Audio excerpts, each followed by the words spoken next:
Good afternoon. It's been a long-awaited decision, but in the last hour, the government announced it is backing a new runway at Heathrow and not Gatwick. But it's a controversial move not everyone is happy with, including some members of the Prime Minister's cabinet. Our transport correspondent Mike Pearce is at Heathrow now. Mike, it was the decision we were expecting, but we won't be seeing a new runway built anytime soon, will we?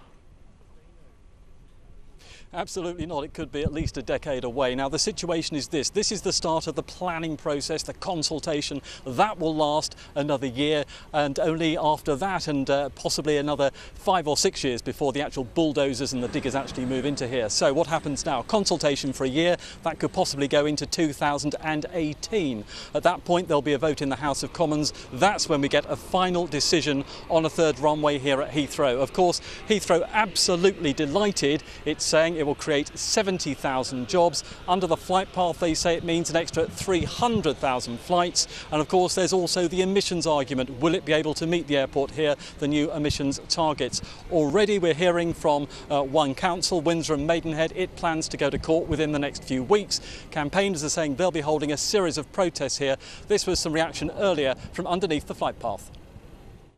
It's what we're expecting. We're obviously opposed to it and we don't think it's going to happen. We think we'll fight it successfully as we have in the past, but it was very much what we were expecting.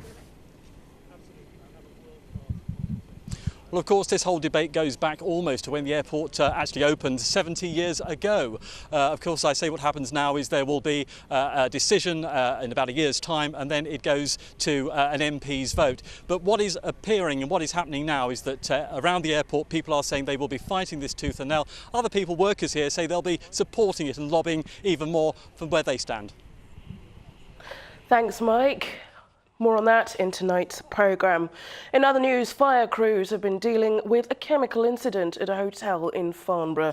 123 staff and guests were evacuated from the village hotel after a chlorine was discovered leaking from a swimming pool pipe. Weather time now. Let's take a look at the forecast with Simon Parkin. From puddles to paddling, driving through Europe.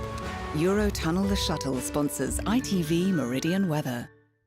Well, if you ignore the risk of an odd shower cropping up, it's going to be a pretty decent afternoon. As I say, 1 or 2 showers quite possible, particularly towards the south coast, but a lot of dry weather too.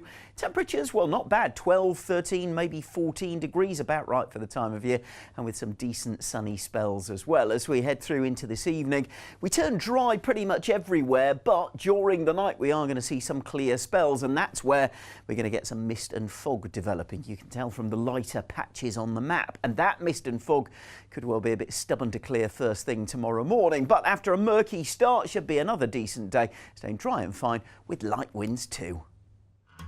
Eurotunnel the Shuttle sponsors ITV Meridian weather.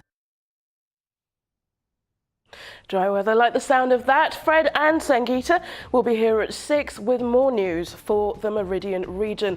And of course, in the meantime, plenty more on our website. But from all of us here on the Lunchtime team, have a good afternoon. Thanks for watching. Bye-bye.